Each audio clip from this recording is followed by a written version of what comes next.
18 metros. Una pared negra de agua sube por encima de la muralla oeste de Cádiz. La ciudad no la ve. Debajo, dentro de cada iglesia, la gente sigue arrodillada. Es domingo por la mañana. Es la misa de todos los santos. 4 de cada 5 habitantes de Cádiz están escuchando un sermón del 1 de noviembre dentro de un edificio de piedra caliza. Ninguno mira al mar, porque no saben todavía. 78 minutos antes, la tierra había temblado. 10 minutos exactos. Después, el mar se fue. Retrocedió 800 metros. Descubrió el fondo de la bahía, anclas oxidadas, algas negras, barcas de 3 siglos volcadas sobre el barro, peces saltando en el fango. Los pescadores bajaron a recogerlos. Fue la última decisión de sus vidas. Y ahora el mar ha vuelto. 18 metros de altura. 5 metros más que la muralla.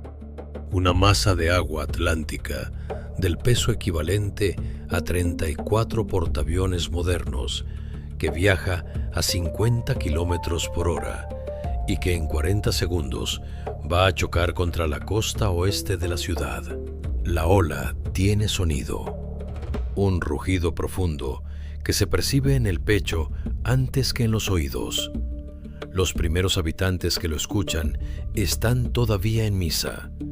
Piensan que es el órgano. Aquí me detengo un momento porque tengo que decir el número completo. En 90 minutos, 6 olas consecutivas golpearon Cádiz. La primera midió 10 metros. La segunda, 12. La tercera, 18. Después vinieron 3 más. Cada una alcanzó puntos distintos de la ciudad. Ninguna siguió el mismo camino que la anterior, como si el océano estuviera probando dónde entrar. Y lo consiguió. Lo que golpeó Cádiz aquella mañana no era una tormenta, no era una marea. Era un tsunami transatlántico generado por un movimiento de placas tectónicas ocurrido a 250 kilómetros mar adentro. La misma ola llegó a Marruecos, a Madeira, a las Azores, a Barbados, a Jamaica. En Irlanda, en el puerto de Kinsale, los testigos anotaron que el mar se retiró 4 veces esa tarde y volvió cada vez con más violencia.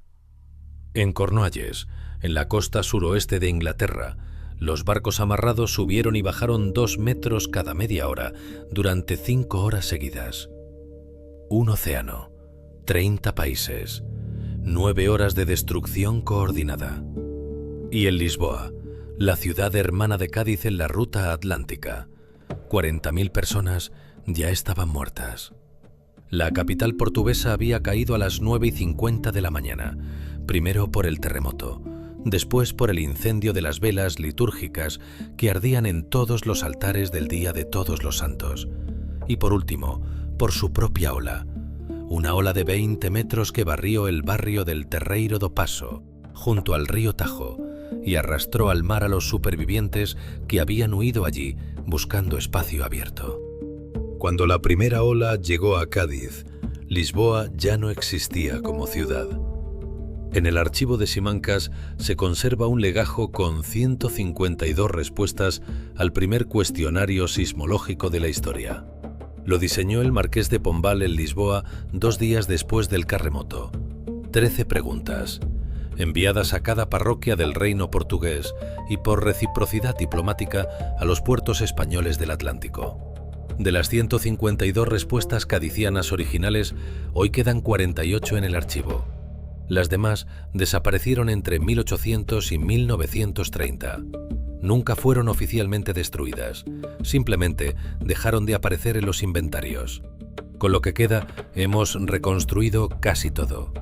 Casi. 5 preguntas siguen abiertas.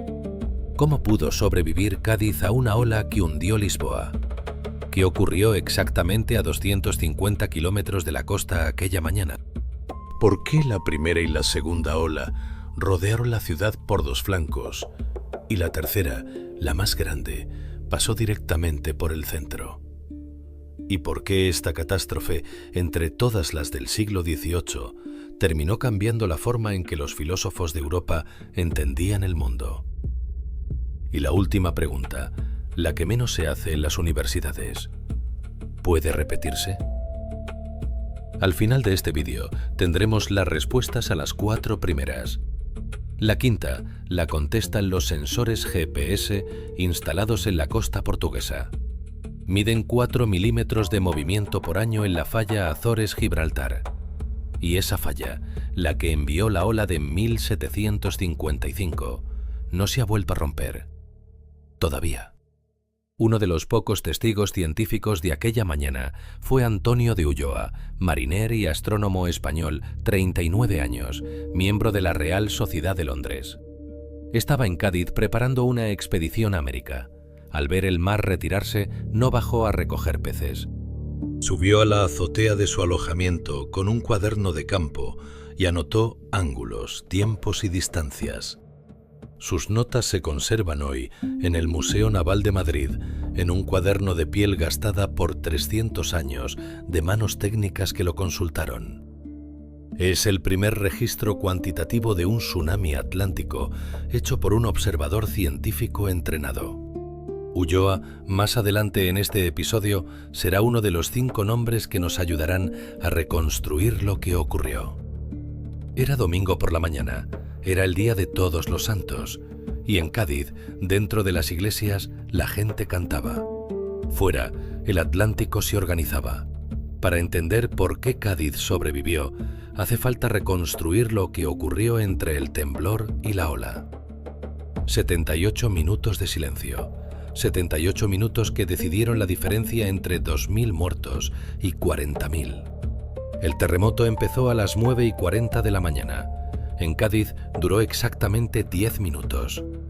La onda sísmica había viajado 250 kilómetros desde el epicentro atlántico, atenuada por la distancia y por el subsuelo rocoso de la península gaditana.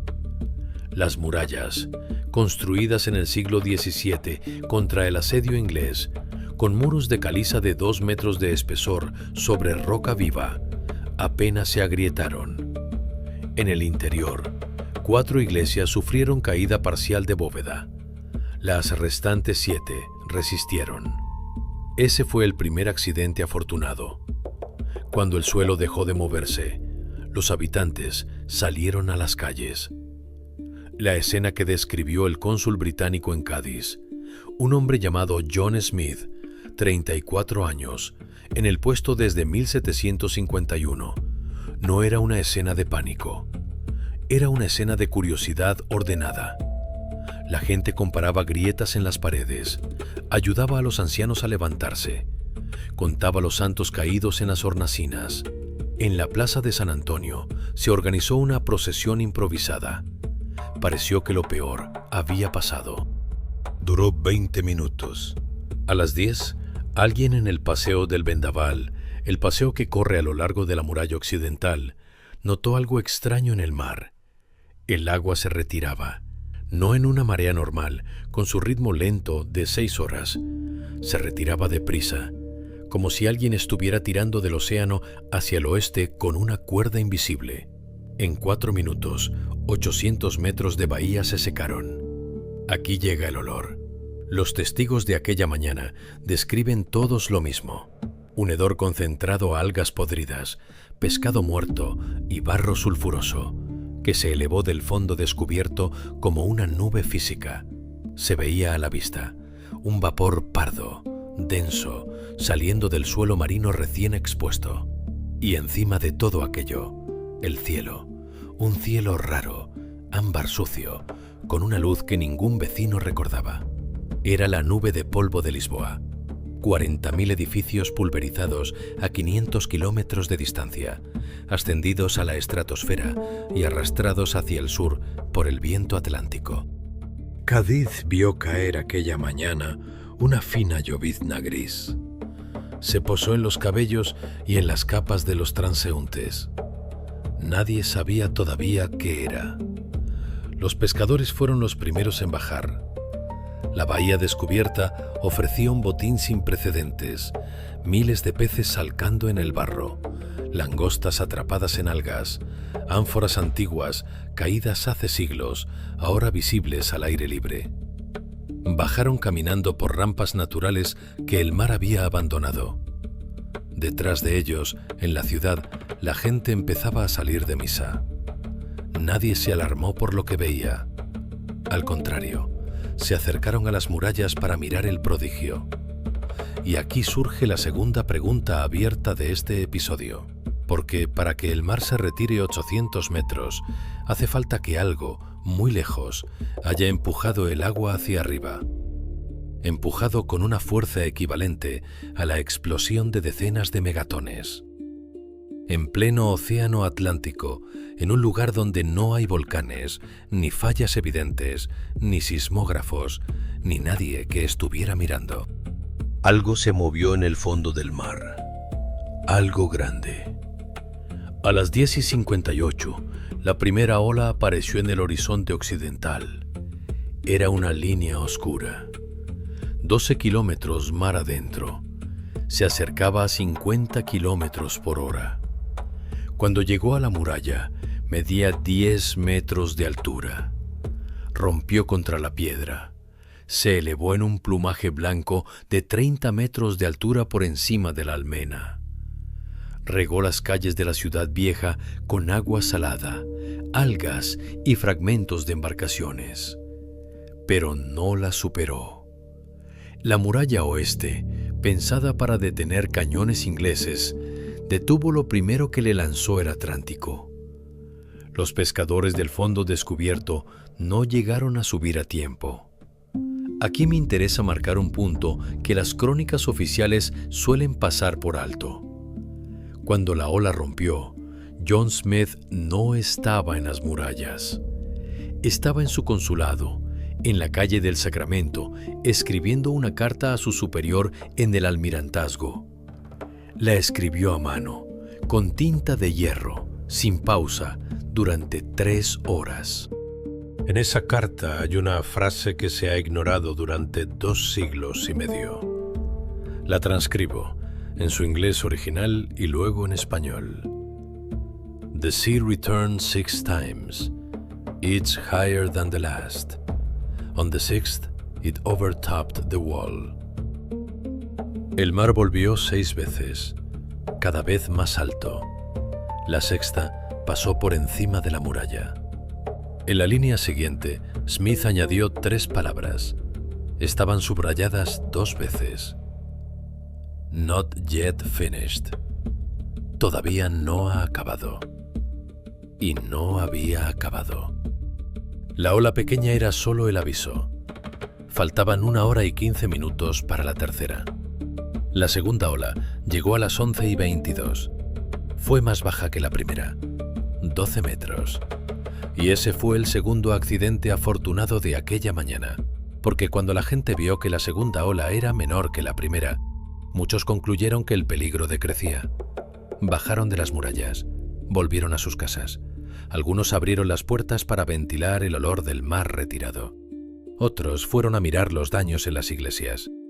Fue exactamente la conclusión equivocada. El gobernador militar de Cádiz aquel día era un noble llamado Antonio Manso Maldonado, marqués de Casinas, 61 años, veterano de la Guerra de Sucesión Austriaca. Su despacho oficial estaba en la casa del regidor, a 200 metros de la muralla oeste. Cuando terminó la segunda ola, subió personalmente a la almena occidental para inspeccionar los daños.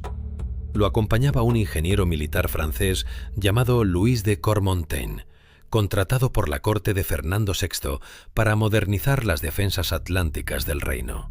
Fueron los 2 primeros hombres de la ciudad en escuchar la tercera ola. Cormontaine lo anotó esa misma noche en su cuaderno de campo, un cuaderno que se conserva hoy en el Servicio Histórico del Ejército Francés en Vincennes. Escribió: un rugido profundo, de tono muy bajo, sostenido, sin variación, que parecía venir de debajo del agua más que de encima. Duró 40 segundos. Después vimos la línea.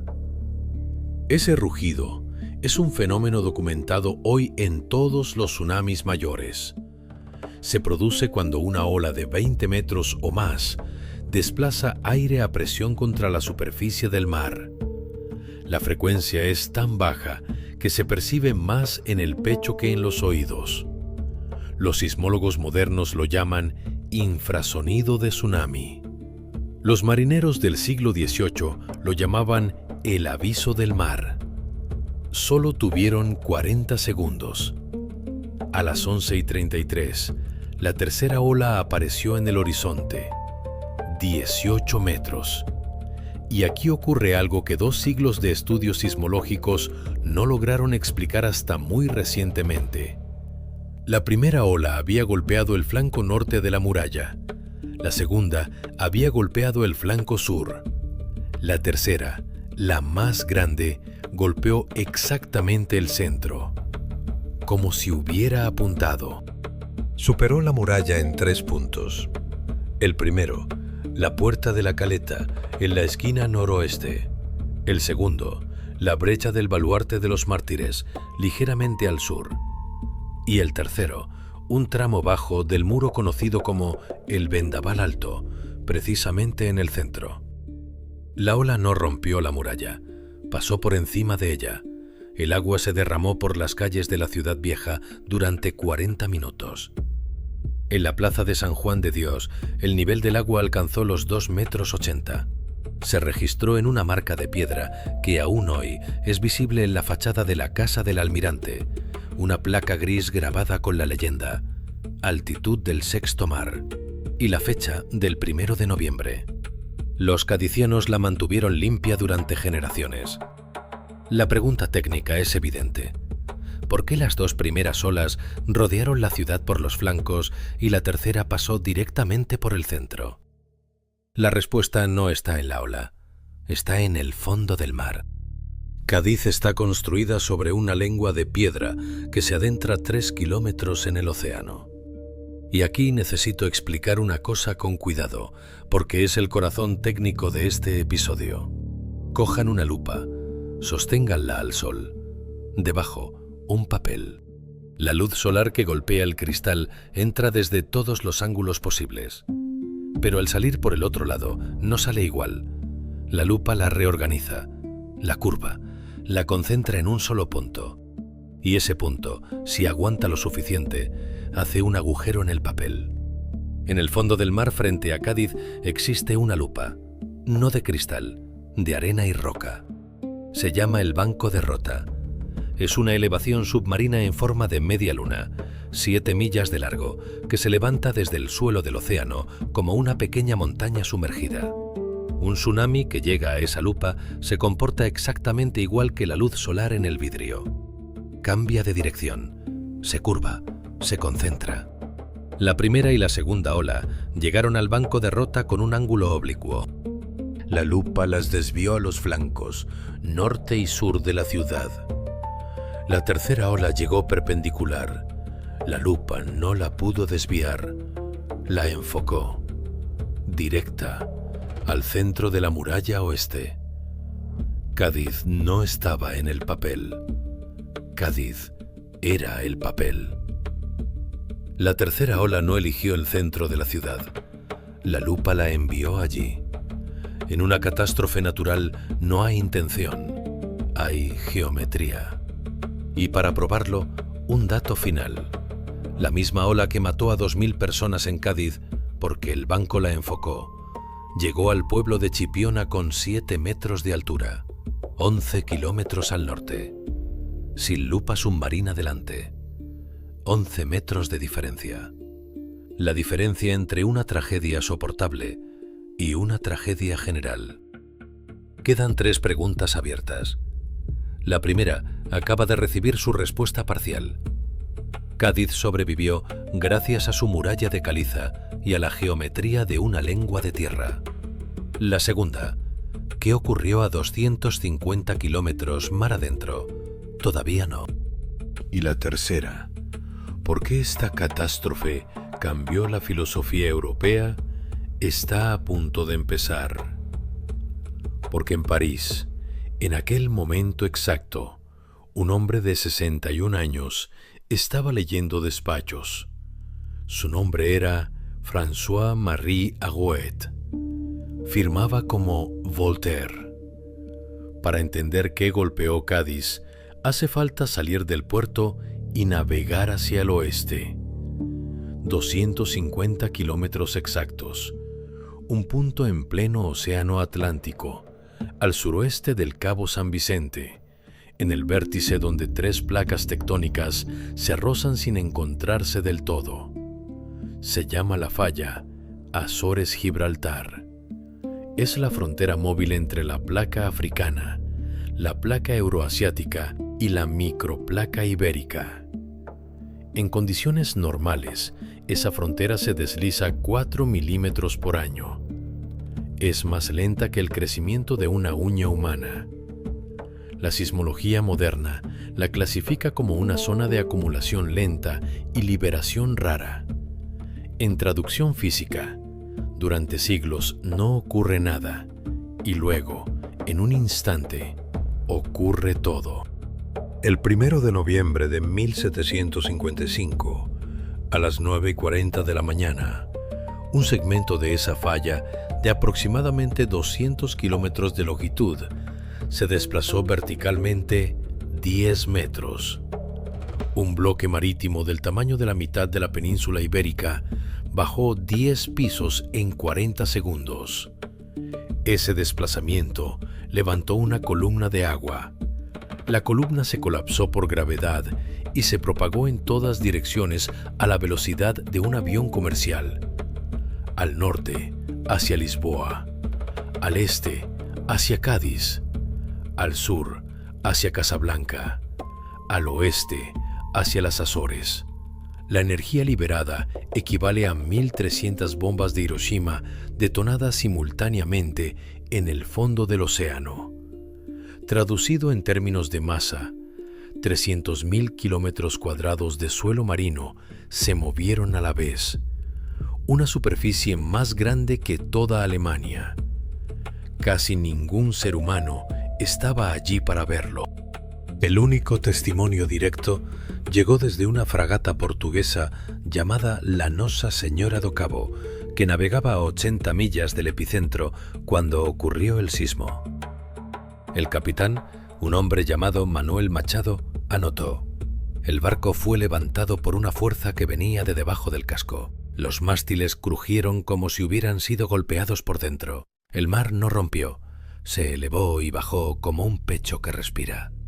La Nossa Senhora do Cabo llegó a Cádiz 5 días después. Machado entregó su relato al comandante del puerto. Lo firmó. Lo archivaron. Se conservó en el legajo militar hasta 1793, año en que su copia oficial desapareció durante la reorganización del archivo. Sobrevivió una transcripción parcial hecha por un capellán de la Marina que hoy se guarda en la Biblioteca Nacional de Madrid. Mientras la ola cruzaba el Atlántico, alguien en tierra ya había empezado a estudiarla. Se llamaba Sebastião José de Carvalho y Melo. Era primer ministro de Portugal. La historia lo conocería como el Marqués de Pombal. Pombal tenía 56 años el día del terremoto. Estaba en Lisboa cuando cayeron las bóvedas del Palacio Real. La ciudad ardía. El rey, don José I, estaba en fuga. La corte se había desmoronado. Y Pombal, un funcionario técnico que había subido a primer ministro solo un año antes, hizo algo que ningún estadista del siglo XVIII había hecho hasta entonces. Redactó un cuestionario. 13 preguntas, enviadas a cada párroco del reino portugués el 3 de noviembre, apenas 48 horas después del terremoto. ¿A qué hora empezó el temblor? ¿En qué dirección se movieron los edificios? ¿Cuánto duró? ¿Se retiró el mar? ¿Cuántas veces volvió? ¿A qué altura llegó? ¿Cuántos edificios cayeron? Los curas de las parroquias respondieron. Escribieron con caligrafía cerrada, en papel áspero, sin corregir los temblores todavía presentes en sus propias manos. Las respuestas llegaron a Lisboa entre noviembre y enero. Pombal las hizo compilar y archivar. Nunca las publicó. Se conservan hoy en la Torre do Tombo, el Archivo Nacional Portugués. Esa compilación es, técnicamente, el primer estudio sismológico moderno de la historia. La primera vez que un gobierno europeo intentó reconstruir una catástrofe natural mediante datos empíricos coordinados en lugar de mediante interpretación teológica. Los sismólogos del siglo XX usaron las respuestas de Pombal para calcular la magnitud del sismo. Su cifra, entre 8,5 y 9,0 en la escala de magnitud de momento, comparable al terremoto de Chile de 1960, comparable al gran terremoto de Kanto en Japón, comparable al de Sumatra en 2004. Uno de los 5 terremotos más grandes registrados de forma detallada en la historia europea. Y aquí llega el detalle que cambió a Europa. El despacho oficial portugués sobre la catástrofe, junto con la carta del cónsul británico John Smith desde Cádiz, llegaron a París el 8 de diciembre. Los leyó un filósofo de 61 años que aún no había escrito su obra más famosa. Ese hombre no había estado en Iberia, nunca visitaría Cádiz, nunca vería Lisboa. Pero después de leer aquellos despachos, escribiría en 3 semanas un poema que destruiría el optimismo filosófico europeo del siglo XVIII. En diciembre de 1755, en una casa de la Rue de Vaugirard, en París, un hombre de 61 años abrió un sobre lacrado que acababa de traerle un correo diplomático.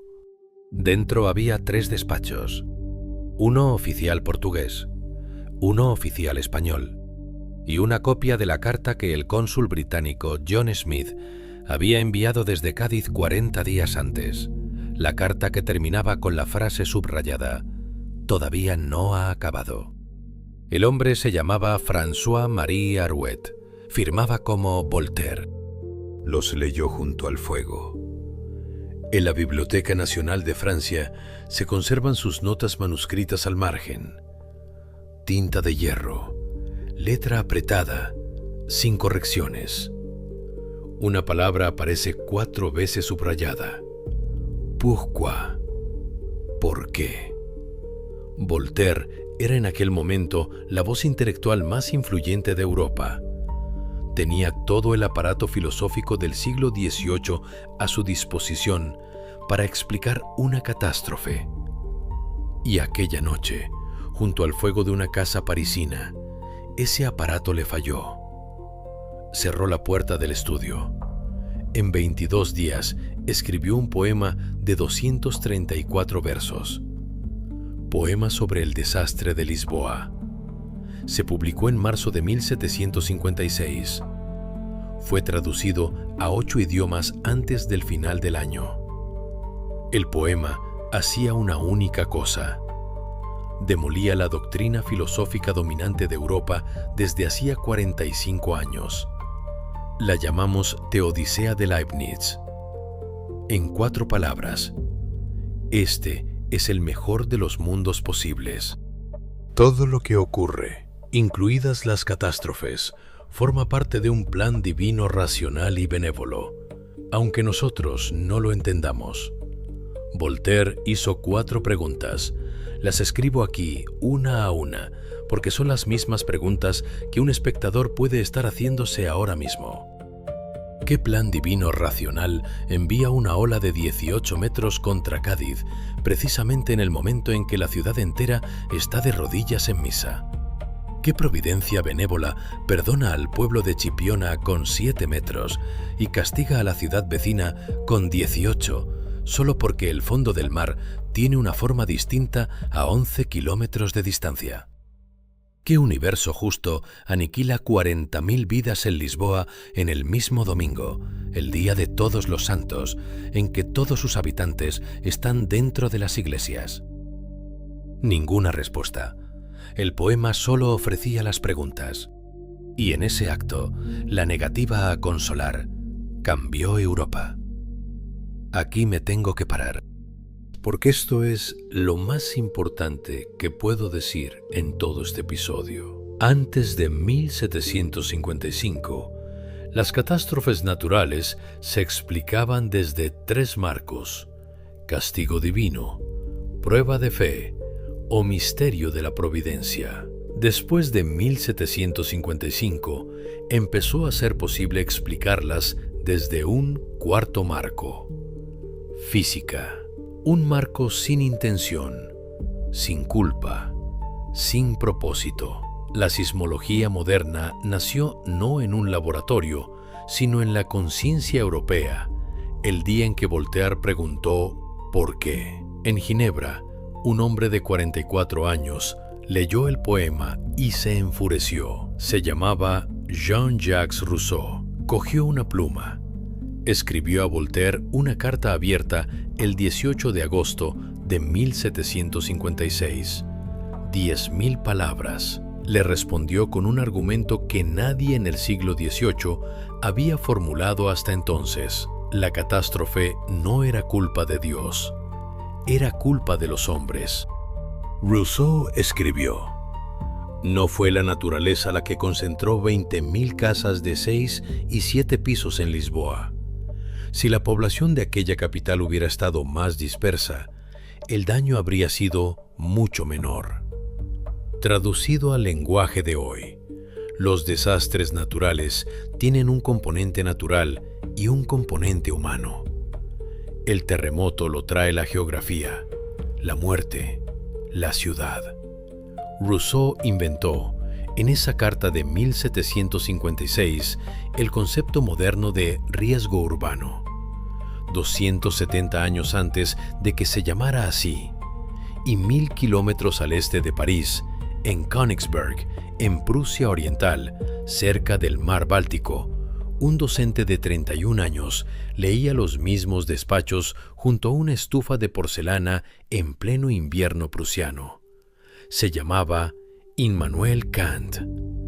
No escribió un poema ni una carta. Escribió 3 artículos técnicos entre enero y abril de 1756. Kant no era todavía famoso.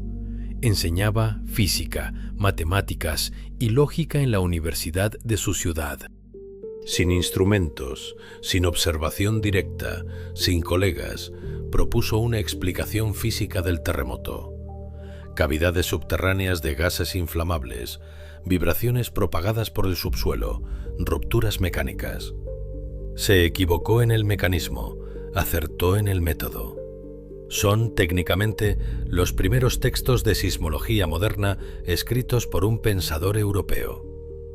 25 años después, en una nota al margen de su Crítica del juicio, Kant escribió una única frase sobre este momento. Tras el terremoto de Lisboa, había abandonado definitivamente la teodicea leibniziana. Aquí cierro la tercera pregunta abierta de este episodio. ¿Por qué la tercera ola pasó exactamente por el centro de Cádiz? La respuesta ya la tenemos, porque el banco de Rota tiene la forma que tiene, porque el ángulo era el que era, porque la longitud de onda coincidía con la geometría del bajo submarino. Ni castigo, ni prueba, ni misterio. Solo la lupa de arena y roca haciendo su trabajo. Esa respuesta, hoy, es evidente para cualquier estudiante de secundaria. En 1755 fue una herejía. Publicarla podía costar la libertad. Voltaire lo hizo, Rousseau lo hizo, Kant lo hizo, con más cuidado. Y a partir de ese momento, la ciencia europea empezó a caminar sin los andadores de la teología. Mientras esto ocurría en París, Ginebra y Königsberg, en Cádiz la gente hacía otra cosa muy distinta. Cargaba piedra, mezclaba cal en pleno invierno andaluz, levantaba iglesias caídas, reconstruía murallas. Nadie leyó nunca a Voltaire en las obras del Baluarte de los Mártires. Ninguna carta de Kant llegó a las manos de los canteros del Paseo del Vendaval. La ciudad tuvo que reconstruirse sola, con piedra caliza, con cal viva y con silencio. La sexta ola llegó a las 12:38 de la tarde. Fue la más alta de las últimas 4, pero considerablemente menor que la tercera. Tras ella, el mar se quedó inmóvil. La bahía tardó 3 horas en volver a su nivel normal. A las 4 de la tarde, los primeros habitantes bajaron de las murallas y empezaron a caminar por las calles inundadas. La ciudad que encontraron era irreconocible. 2000 personas habían muerto. Muchas no en las murallas, sino dentro de las iglesias, no porque el agua las alcanzara, sino porque las bóvedas, debilitadas por el terremoto matinal, cedieron horas después bajo el peso combinado del techo y las lluvias saladas que dejó el paso de las olas. La iglesia de Nuestra Señora del Rosario perdió toda su nave central. La capilla del Pópulo perdió la fachada. 4 conventos quedaron inhabitables. Pero la ciudad estaba de pie, las murallas intactas, los edificios principales dañados pero recuperables, el puerto con embarcaciones destrozadas pero muelles funcionales. Y, dato crítico, el archivo de la Casa de Contratación, el corazón administrativo del comercio con América, había sobrevivido con la mayoría de sus documentos secos. Un mes después llegó a Cádiz un jesuita gallego llamado José Francisco de Isla, 52 años, cronista oficial de la Compañía de Jesús en Castilla, uno de los mejores prosistas del siglo XVIII español. Había sido enviado por su orden para documentar los daños en las iglesias jesuíticas de Andalucía y el Algarve. Sus cartas, escritas entre diciembre de 1755 y marzo de 1756, describen la reconstrucción de Cádiz con un detalle que ninguna otra fuente ofrece. Isla anotó los olores. Cal viva en cada esquina, mezclada con agua salobre. El humo de fuegos improvisados donde se calentaba mortero en pleno diciembre, una operación técnicamente imposible en invierno andaluz, que los constructores gaditanos hicieron de todos modos, calentando piedra por piedra. Escribió: «Trabajan como si el tiempo mismo fuera el enemigo. No paran de noche. Las obras siguen a la luz de hachones. El obispo autorizó dispensa de descanso dominical hasta la Cuaresma. En 30 años casi no quedó rastro visible de la catástrofe. Las iglesias fueron reconstruidas, algunas más pequeñas, otras idénticas. Los conventos se reagruparon. La muralla oeste fue reforzada con 2 pies adicionales de espesor en los tramos que la ola había sobrepasado. Se aprobó una nueva ordenanza municipal que prohibía la construcción de viviendas con planta baja habitable dentro de los 100 metros más próximos a la muralla exterior. Los cadicianos no llamaron a la nueva ordenanza Ley de Tsunami. La llamaron Ordenanza de Precaución Marítima. En español dieciochesco era más discreto, pero hubo una consecuencia arquitectónica que sobrevive hasta hoy y que rara vez se comenta. La ciudad reconstruida adoptó una firma constructiva particular. Azoteas planas, muros gruesos y unos torreones cuadrados en el techo llamados miradores. Ese perfil de casa gaditana que hoy los turistas fotografían pensando que es solo estilo andalusí, nació técnicamente después de 1755. Los miradores servían para ver el mar, para vigilar el horizonte, para dar la alarma si la superficie del agua volvía a comportarse de forma anómala. 270 años después, la mayoría siguen ahí, muchos incluso funcionales, con escaleras internas hasta la azotea. Con esto se cierra la primera pregunta de este episodio. Cádiz sobrevivió por 4 factores encadenados. Una muralla de caliza de 2 metros de espesor construida en el siglo XVII contra el asedio inglés. Una lengua rocosa como base, no arena ni sedimento. Un banco submarino que desvió 2 de las 6 olas hacia los flancos.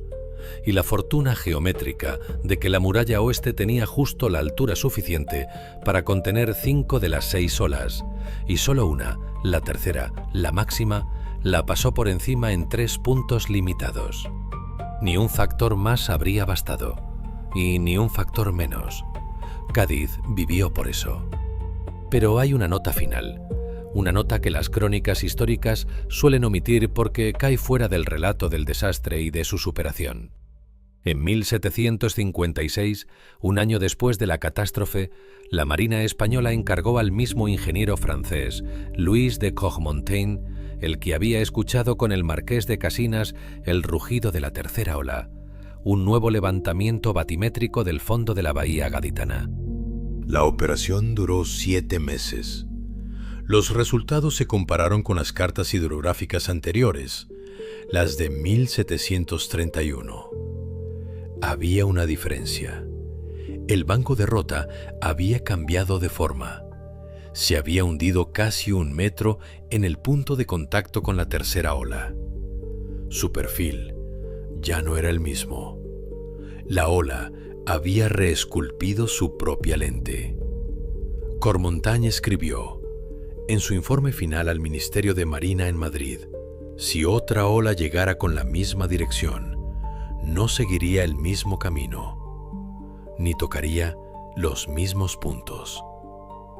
Ese informe se archivó. Nadie lo leyó. Nadie volvió a comparar batimetrías durante 150 años.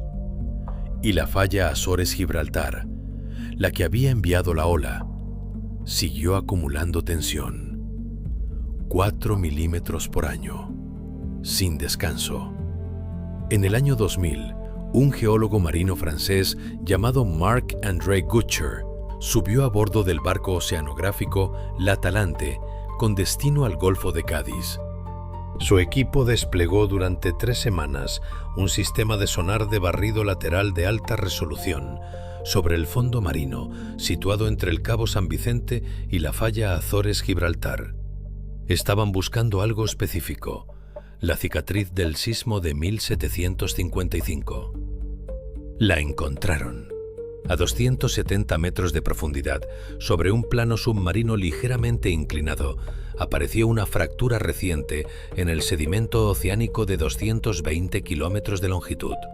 El desplazamiento vertical medido en su punto máximo alcanza los 10 metros. La orientación coincide exactamente con la trayectoria que se esperaría para haber generado las olas registradas en Lisboa, Cádiz, Marruecos y las Azores. La cicatriz es reciente en términos geológicos, cubierta por apenas 3 milímetros de sedimento posterior, coherente con 250 años de acumulación lenta en aguas atlánticas profundas. Gutcher publicó los resultados en 2002 en la revista Geology. Confirmaron por primera vez, con datos físicos directos, lo que Pombal había reconstruido con un cuestionario 150 años antes.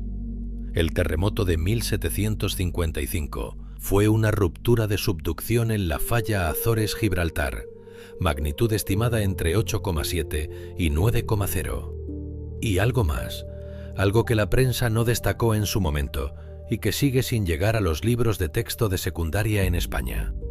La misma cicatriz muestra huellas de rupturas anteriores, al menos 2, quizá 3, ocurridas en los últimos 8.000 años.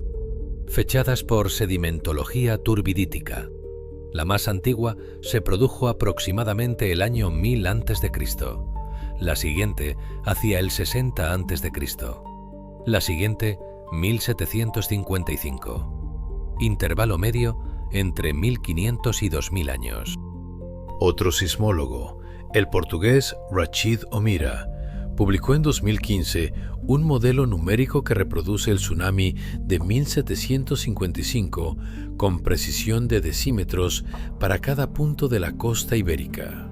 Introduce las variables actuales: nivel del mar, batimetría medida en 2012, densidad urbana del litoral portugués y andaluz, y calcula qué ocurriría si la falla se rompiera hoy con los mismos parámetros que en 1755. Los resultados están publicados, se pueden consultar.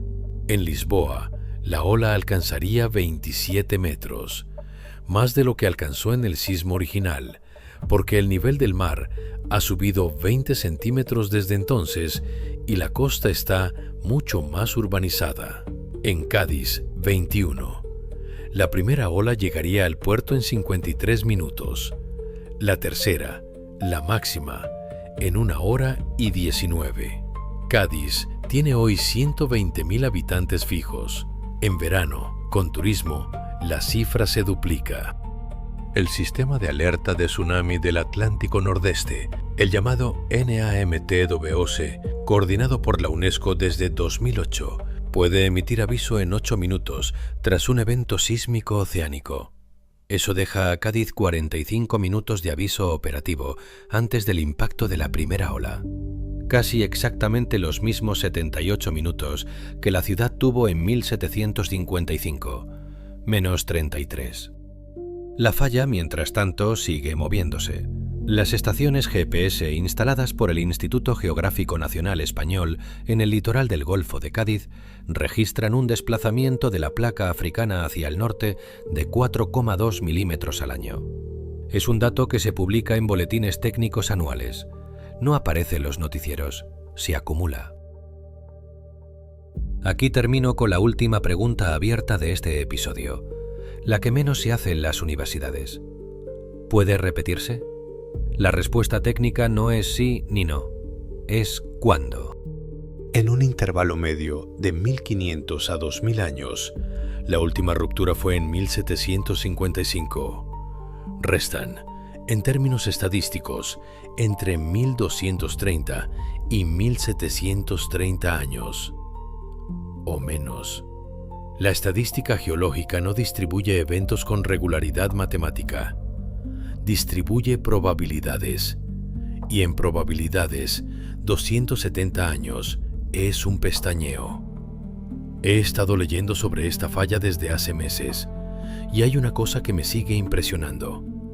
En noviembre de 1755, en el Paseo del Vendaval, la gente vio el mar retirarse 800 metros y bajó a recoger peces. No sabían. Nadie en la Europa de 1755 sabía qué significaba que el mar se retirara. Hoy sabemos. Cada ciudadano de Cádiz que camina por el mismo paseo sabe.